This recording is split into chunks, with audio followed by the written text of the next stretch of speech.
Hello, and welcome to the Talent Empowerment Podcast.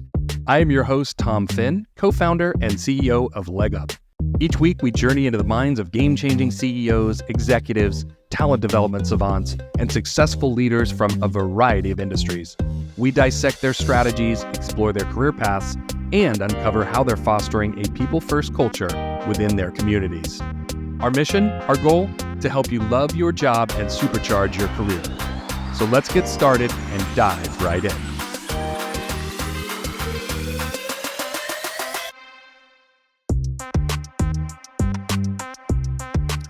Welcome in, my friends. Welcome to the podcast. Today we are sitting down with my man, Taylor Black. Taylor, welcome to the show.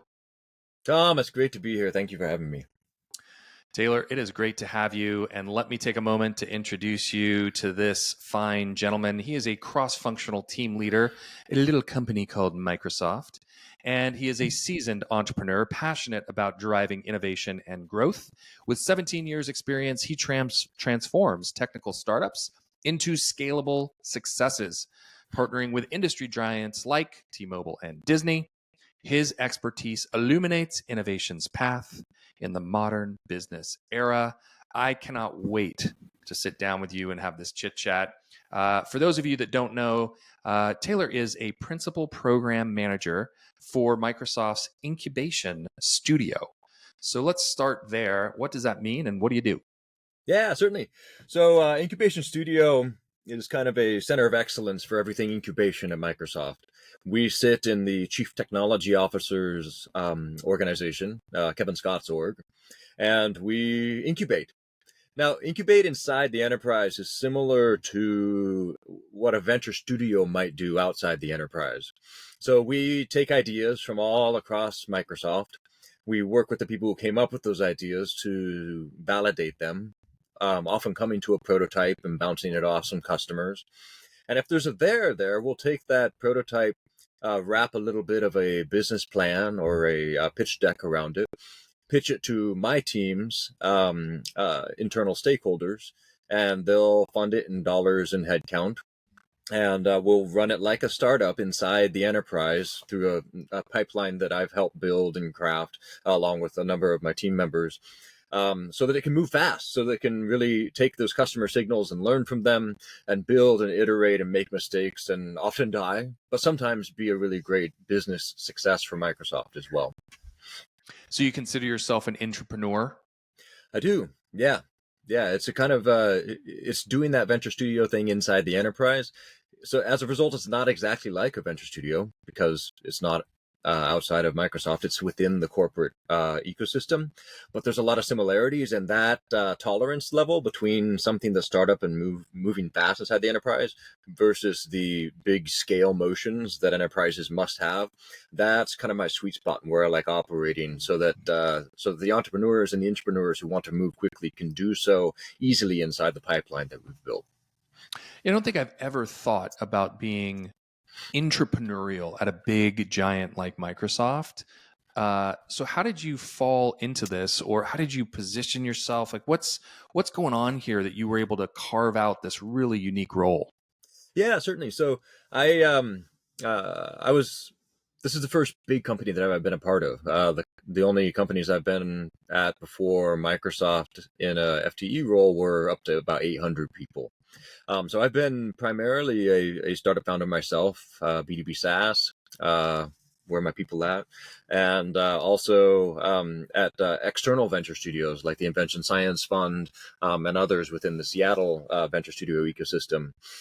What really intrigued me about this role opening up at Microsoft is that there's so much that the internal corporate world can learn from the venture world in terms of running experiments, in terms of failing fast, in terms of being open to things that don't work and learning from them quickly. That I was interested in supporting entrepreneurs, intrapreneurs inside the corporation in the same way that I've been supporting them outside of the corporation. I really think that founders and those who have a bold idea and have all of that blood, sweat, and tears and energy to see that idea come to fruition need all the support we can give them. And that's where I've found myself in my career, is not only externally kind of providing that support and building ventures and helping them understand how, taking the things that aren't unique to the thing that that individual is building, like corporate setup, finance, HR, all of those operational sides of things, and letting them focus on the customer problem and finding that product market fit just allows them to accelerate and thrive in the things that they are particularly good at. And I saw that same opportunity inside the corporation. And so when the office of the CTO here at Microsoft kind of reached out to me saying, hey, we're building this internal venture thing. Would you like to come help and help us build it, help us shape what this looks like so that entrepreneurs inside our company can thrive in a similar way and bring their innovation ideas to fruition? Would you like to do that?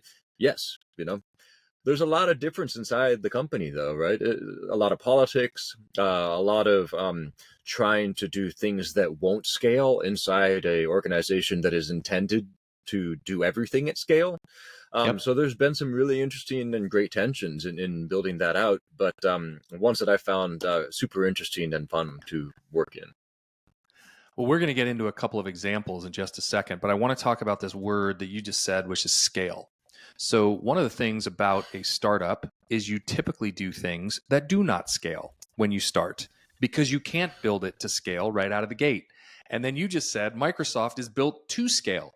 So, that is a juxtaposition, a fork in the road, if you will, that is actually very difficult to manage. So, Mm-hmm. help us understand how you walk around Microsoft saying, don't worry, this unscalable thing, I'll figure out how to scale it later. Yeah, yeah, no, it's my favorite conversation, and you have to have that conversation in a variety of different subject matter areas too. I have to tell my finance people one thing. I have to tell my HR people another thing. I have to tell my legal people another thing. I think the core concept really to understand here is that there's no point in scaling anything until you've reached product market fit. And the only way you reach product market fit is by running lots and lots of experiments. And so what I've worked with our internal stakeholders on is building out a safe space for all of those experiments to happen, while also putting a layer of metric accountability or idea validation mechanisms in place that allow us to report out in an analogous way to our external stakeholders what's happening inside this safe space so that they can have a good sense of what success might look like a year or two down the road. So pre-product market fit, we're running a bunch of experiments in, does this technology actually work in the way that we think it will work? So reducing all of the technical risks there. We're working with very early stage customers, generally one or two, since almost all of our ideas are B2B. We're inside of Microsoft after all. And three, is there a business model that kind of supports this technology and its application to our customer needs? All three of those don't have anything to say about revenue, right? But outside the bubble, everybody is concerned about revenue because, again, we scale. That's what the enterprise is fantastic at. That's what we should be taking advantage of as a innovation mechanism inside of Microsoft. But there's analogs to what revenue could be. We can show, hey, this product is working in this way to solve this customer problem, and the customers are happy about it and value the problem that this thing solves at roughly this range of pricing, or this range of value proposition, monetary value. That surfacing some hypotheses about how big our target customer audience is, how what our cost of goods sold is, how we think about the value prop for the entire chain, and the way in which it can also potentially provide incremental value to other parts of Microsoft, allows us to tell a story much like a startup would to a venture capitalist, saying, hey, you know what, I only have 10,000 customers right now. They're only paying me this much, but here's how I think we can get to these growth trajectories that you're anticipating and how I'm going to make a return for your fund. It's a very similar sort of story that we tell inside of Microsoft, except patterned to all of the things that are unique about Microsoft, the way in which they think about revenue, the way in which they think about their partner and sales organizations and motions and how we would fit into those. And so yeah, it's that keeping of two worlds in mind. One, knowing that our startup, our incubation is going to graduate into the ecosystem of scale once we have a pretty good sense of product market fit, and two, being able to provide that bubble, that safe space, that where they can iterate and grow in, and knowing at the same time that we're giving them the skills necessary to survive once they're right outside of the bubble. What a wonderful model and a nice blend. Help us with a couple of examples. Maybe one that has come out of the incubation area and has blossomed into a beautiful butterfly. Yeah, Or second, maybe one that just got killed pretty yeah, quickly because there was no product market fit and wasn't yep. going to scale, and we said no, thank you, and we moved on. Yeah, no, certainly. I can give good examples of both. And our incubator is only about 3 years old. And so, in some ways, we're still seeing our successes blossom. Venture scale successes generally take 5 to 7 years before Yeah. you have it all the way proved out. Um, but yeah, let me see. Which one should I use? I'll use one that we call AI for game testing. It's an incubation that we partnered with our gaming org on, unsurprisingly. And a major part of any game development is testing that game. What we've done for this incubation, and it was a very tiny team inside gaming that brought it to us and said, "Hey, we think we have something here." Gaming itself was concerned that it hadn't been de-risked enough. They didn't necessarily want it on their P&L, their Hmm. profit and loss sheet, because it had that amount of risk on it. And so it was definitely the appropriate kind of thing for a CTO's office to take on, because it's kind of further out and strategic, which is where those kinds of projects often get landed, and appropriately so. Um, AI for game testing provides autonomous agents that test the gameplay as a user, in all the ways that a user would test out a game. Except they're able to do it, unsurprisingly, at massive scale and much faster iteration than sets of users would be able to do, because they're all automated agents from an AI standpoint. Note too, though, that because they can be generative, they're able to come up with gameplays or come up with things that um, a random user might be able to do in much the same sort of way, by being probabilistic rather than deterministic, in the vein of generative AI. This one has seen a lot of great success as we went through our motions, starting very early on, where it wasn't clear that the technology would be able to produce the kinds of results that folks were hoping for in the gaming side of things. Definitely initially early on, we weren't hitting the metrics that would have been useful for gaming, particularly in false positives. Hmm. This particular incubation had a lot of false positives to begin with.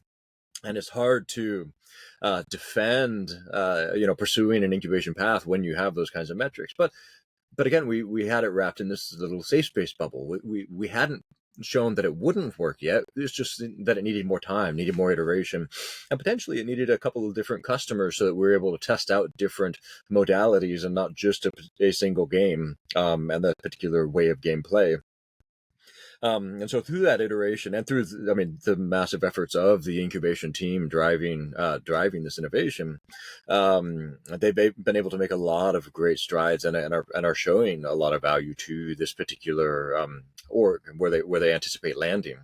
And we also anticipate them graduating from our program by the end of this fiscal year, with every indication that they'll be providing that $1 billion worth of value that our program strives for internally, as they go through their motions. So that's one great example there.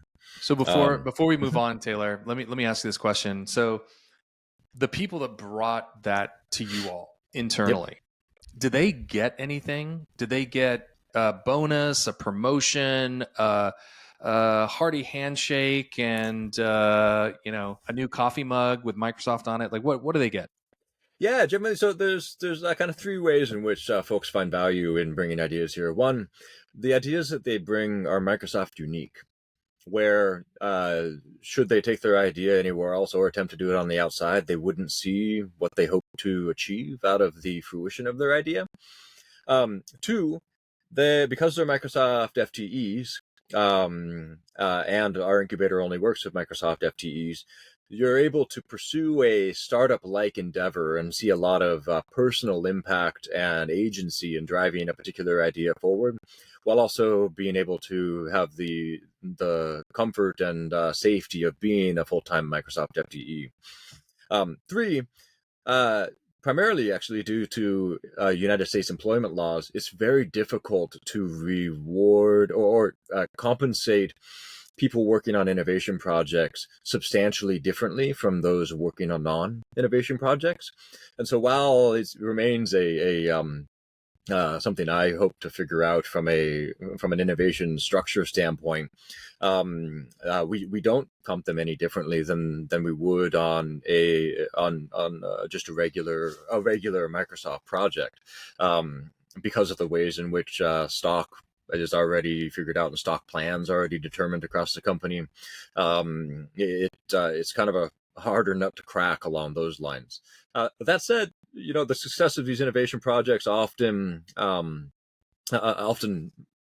even more than the intrinsic pieces that the people enjoy working on the idea and are able to kind of thrive in this particular environment. We do tend to see particularly successful incubation projects. Folks are able to showcase their own value quite a bit more readily and easily, which always trends towards kind of faster promotion times. Not something we can guarantee by any means, but that tends to be the trend inside our innovation programs. So let me break out my corporate language decoder ring, Taylor. For those of you listening, what Taylor actually said was there is no additional compensation for anybody that brings an idea within Microsoft, which is totally fine.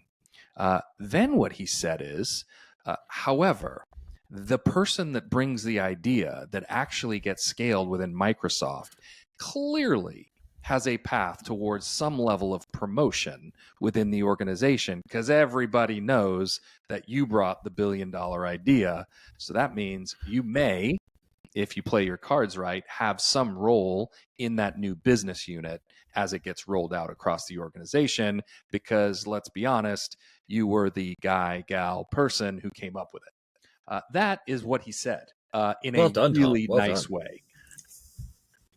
Yeah. Did I nail it? You nailed it. Yeah. You're better than ChatGPT.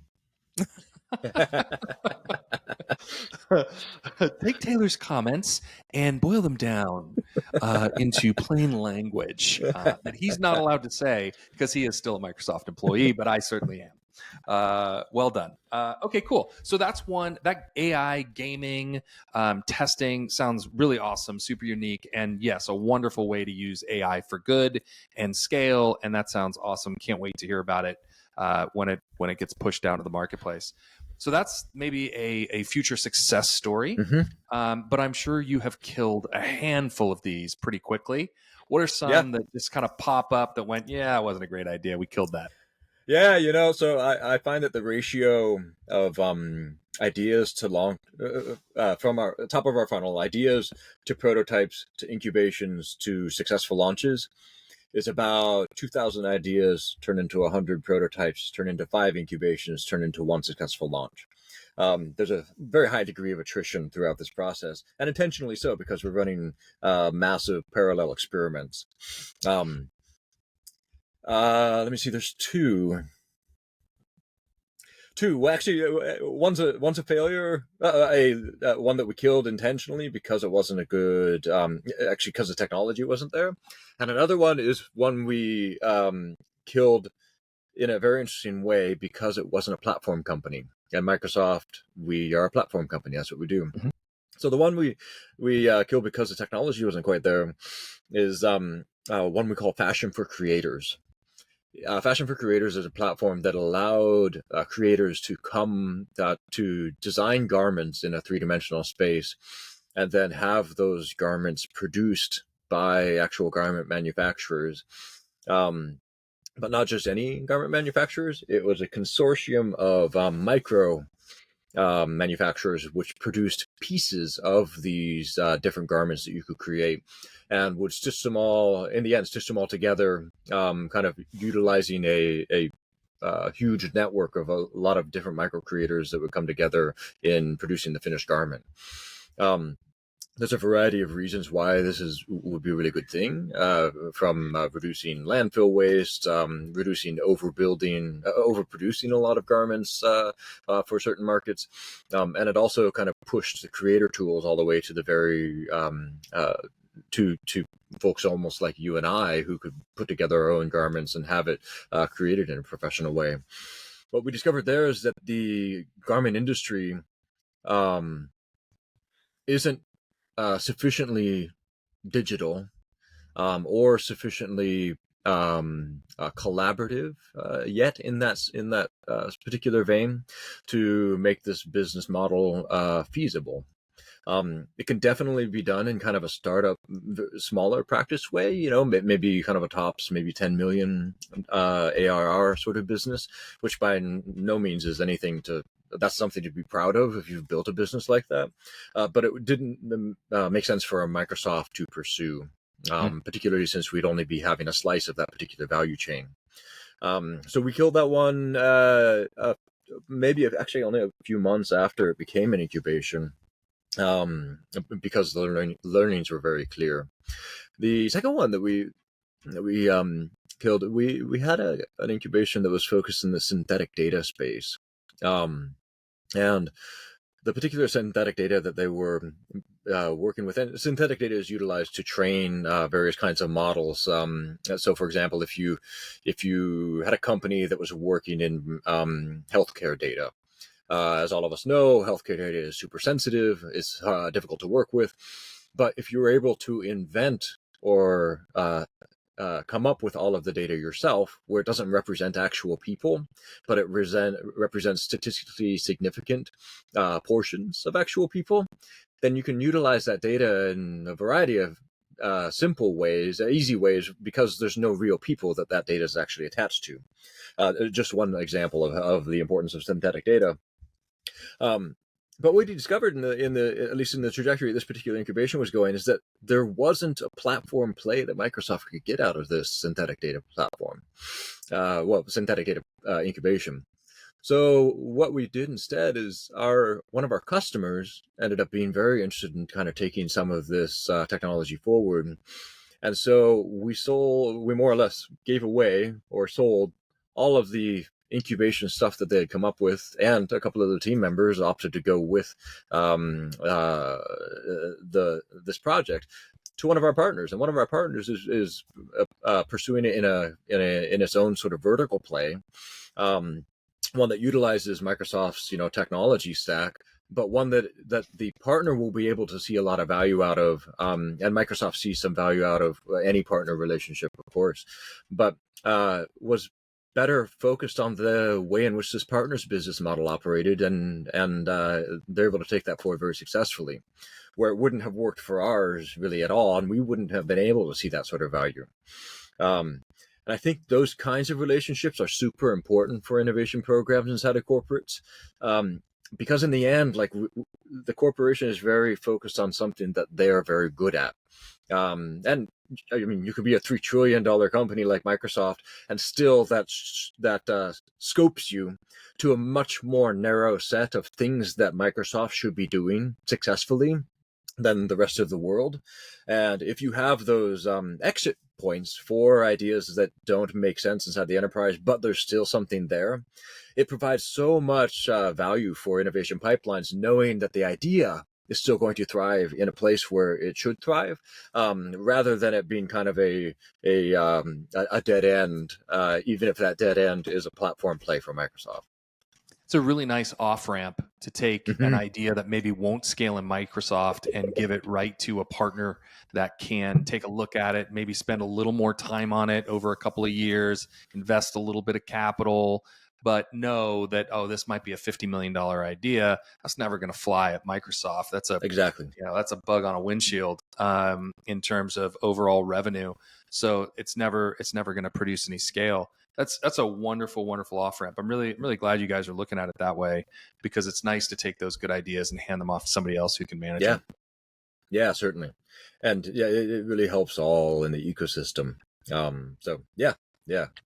So when you think about the internal work that you're doing versus the companies that Microsoft purchases, um, do you have an idea of what percentage Microsoft purchases versus incubates? And I would imagine right now it's tilted towards purchase because you've only been doing this 3 years. But is there a current state and then kind of what we'd like to see over the next decade where we're building our own? I would imagine. Yeah. Yeah. So Tom, this is a complicated question, and I'm gonna break it out into a couple of different pieces. Um and actually I think Microsoft is really, really good at this, in the concept of placing parallel bets. So when I bring an incubation to my team of internal stakeholders, being in the CTO's office, I have to explain to my internal stakeholders why they should be spending money on solving this particular kind of problem as an incubation inside of Microsoft, as opposed to an investment from our corporate venture capital arm, M12, into a startup that's doing something adjacent or similar outside of Microsoft, or to our business development group, who would be in charge of analyzing any mergers and acquisitions that we should be making in order to fill the same space. To further complexify things, we are one of maybe 15 or 20 incubators and accelerators inside of Microsoft. While we definitely are the ones kind of sitting in the executive suite, there's a bunch of other incubators and accelerators doing really rich and fascinating work all across the company. At varying levels. Some of them are more product or feature focused. Some of them are even further moonshot out sorts of technology focuses. Um, but the important thing to kind of realize here is that, from Kevin Scott's view, where he's sitting, Microsoft has a bunch of problems it could be solving. What's the best way in which he can allocate capital in order to solve those particular problems? Is it this incubation? Is it startup XYZ that M12 should be on the cap table of? Is it startup ZYXW that we should acquire in order to gain that business capability? Should this be done by a different incubator inside of Microsoft, where it's more aligned to what that incubator is good at, or perhaps the org within which it sits? All of those are viable possibilities. And in some business cases, it makes a lot of sense for Kevin to say, all of the above, please. Mm-hmm. Where we'll invest in an outside company through M12 that's kind of similar to something we might be doing inside of Incubation Studio, that's kind of similar to an acquisition that another business unit is making. Because Microsoft is in the very great place of being able to light all those fuses, wait to see which one finds the best product market fit / scale trajectory, and then choose that, killing the other ones. Now that's impossible for businesses that you and I may have started, because we only made it to $100 million in revenue or something like that. But at the Microsoft scale, that's actually a really valid and powerful way of running parallel bets in order to find things that work out really well. What's fascinating to me about that approach is that it takes that startup mentality and moves it into somewhere in the mid-range of your growth scale, rather than the startup sort of mentality pre-product market fit. Once you get to a certain amount of scale that Microsoft has achieved, you're able to think about multiple bets even in the growth stage, taking that experimentation mentality pre-product market fit that all of us are used to in the startup world, and applying it much later on, where it's much more capital intensive, because that's still the best way for you to determine whether you should be moving forward with it or not. So who takes the ideas and determines if the new idea, whether that's an investment, whether that's a purchase, or whether that's an incubation, fits with the existing product line and product Yep. suite across the brand? Is there a final source of truth? I would say no. Um, there's a collaboration between business units that happens.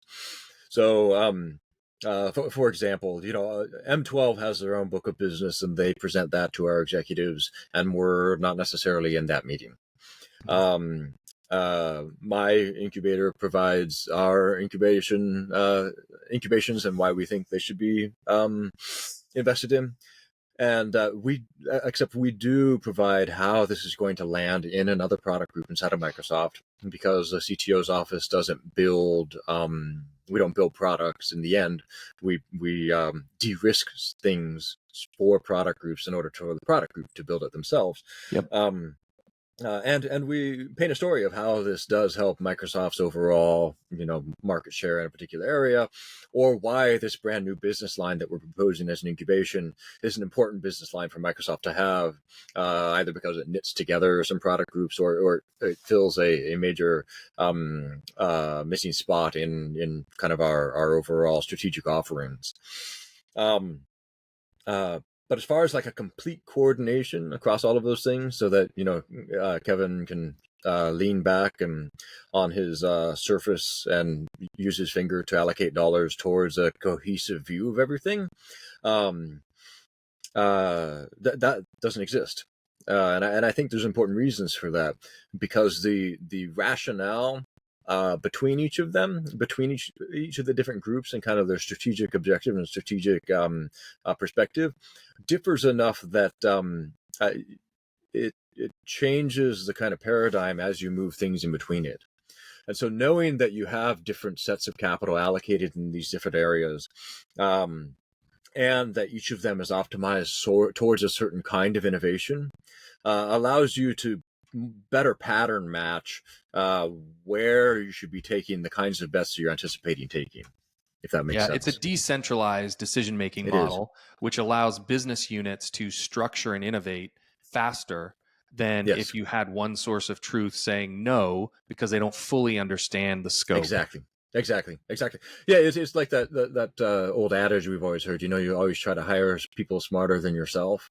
It's in a similar vein there. That it's not a draconian kind of tops down decision making. It's I know I've allocated this money into certain kinds of buckets where this kind of strategic investing is going on.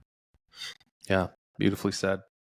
So when you think about all of this, and you think about being inside Microsoft versus the companies being maybe outside, the startups being outside, I'm one of them, right? I started a company 7 years ago in the SaaS B2B space, which you're very familiar with. Which one is easier, harder, more challenging, less challenging? What are the differences between being this amazing entrepreneur in Microsoft, the challenges you face, versus the things you've seen outside?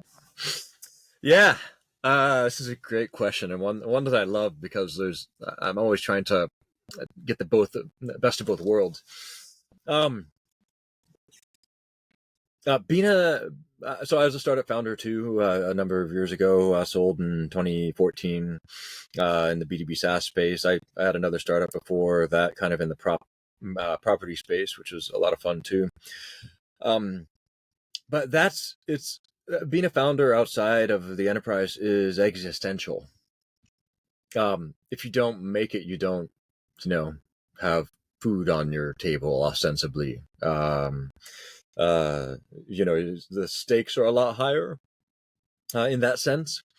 Not always, but generally, that's if you're pursuing the founding role. There's people who aren't going to get a paycheck if you don't figure it out from your startup's perspective. That's both exhilarating and terrifying. But what it really does showcase is that you have a massive amount of agency when you're outside of the corporation. It's you, my friend. You're the one who's making the sale, or you're the one who hired the person to make the sale. It's your technological expertise that got the product to where it needs to be. It's it's you keeping tabs on your churn funnel, and all of your funding is coming directly from your customers or directly from investors who you've told you can get customers in order to make their balance tables sheets work out in the end. And it's awesome, and it's important, and in fact that's one of the biggest generators of value for the entire ecosystem economy. If you put all of us founders together, we have a bigger market cap than the Microsoft does. So how does it differ inside the enterprise? Well, inside the enterprise, you get a paycheck, and it's really not tied to your incubation success. In fact, if you try to tie it to your incubation success, HR has a lot of problems with you. And so there's that interesting paradigm shift there. It works more slowly because you're tied to enterprise motions. Even if you've been able to carve out a little safe bubble like we have in the incubation studio, where you can move dramatically faster than the enterprise, it's still not as fast as you would be moving outside as an entrepreneur. So it's safer, but also there's a whole lot more bureaucracy and red tape. Because you're going out and you're talking to people who are all oriented towards those enterprise scale motions. And you're saying, hey, I have something that's really cool and really risky, and I don't know if it's going to have any revenue yet. And yes, I know all of your metrics and all of your compensation are based on hitting revenue targets or things that are very concrete. But here's why you should have this one that doesn't make sense in that paradigm. It's kind of an uphill battle. You have a lot to your whole way of going about selling your incubation, your whole way of going about iterating your incubation differs a lot. Now, there's a lot of overlap, but that's kind of the truth of the both ecosystems. As a founder who's been outside and had the blood, sweat, and tears there, and as somebody who's worked in venture studios, both inside small organizations and large organizations now, I myself personally very much see the entrepreneur as having a great time spending time in both ecosystems. For my own personal reasons for being inside of Microsoft right now is like there's a bunch of fun problems to solve that are very entrepreneurially focused and politically focused too, which ends up being a piece of being an entrepreneur as well, because all politics is sales in the end. But it also kind of fits my lifestyle right now. I have 3 kids. I've been the startup entrepreneur working, the 120 hours a week, and that's not what I wanted to do at this point in time. And so it's cyclical in some ways. I'm thoroughly enjoying working inside the enterprise now. In 5 years, when the kids are a little bit more settled, I fully intend to be on the outside again, doing the founder journey and pursuing that with more autonomy and agency and less cushion than I am currently. So it's a back and forth sort of thing, I think. So let's talk about the stress levels in the two roles as we compare sort of the good and the bad and the gift and the curse of both sides of that equation. How do you feel the stress levels are? You're in a unique position, Taylor. You've been the guy, you've been the entrepreneur, you've sold the company. Now you're in the big company with W-2 income. What is there a stress level difference for you that you've seen personally? Yeah, there is, and I would explain the stress level purely in terms of agency, and by agency I mean your ability to affect the situation. When you're outside the enterprise, it's you. You have a whole lot of agency. If you fail, it's you. If you don't fail, it's you. And if you feel like you're failing, maybe you can do another 10 hours of sales calls and make it happen. Inside the enterprise, you have a whole lot less agency, and that, but also you have a bigger safety net, right? Or not even a safety net. You have that cushion because of the W-2. And so, are you the type of person who really needs that agency in order to feel like, in order to have a low stress level because you have something that you're able to do about it? Or inside the enterprise where your agency's cut by maybe 50%, You have a lot you can do within your scope, within your role, but there are layers of management, there are inter-org politics, there are shifting ways in which the enterprise will want to allocate capital that you yourself don't have a lot of control over. Is that something you're comfortable with? Does that stress you out more than having agency on the outside? I know people who can answer both ways, right? I know people who brought companies inside have sold to Microsoft, and I've worked with them closely, and they can't wait to get out again. And because, and in many ways, they're stressed primarily because they're bored in a weird way. Not because they don't have a calendar full of meetings and things to do inside the enterprise, but they're not working on the things that they feel the agency that they want to be working on. And so that brings them a lot of stress. And once they leave, they're much happier people. And so it's a balance, I think, there. I think that you can be stressed about money on the outside, or you can be stressed about not having a lot of control over your own situation on the inside. I think that's beautifully said. I've been in both roles in big corporate environments where I felt stress due to not being able to get anything done, not being able to make an impact, listening to customers and then not being able to fix it for them, and feeling very caught in the middle. Quite frankly, just caught in the middle, and that created some anxiety and some stress, and I felt out of control, in certain ways that. Being in a big company did not fit me at that point in time in my life. Mm-hmm. Now, as you get older, like you said, Taylor, you have some kids, right? Yeah, all of a sudden, you're able to see things through a different lens versus taking the high agency, high risk approach that an entrepreneur might take in their external, outside the big company environment.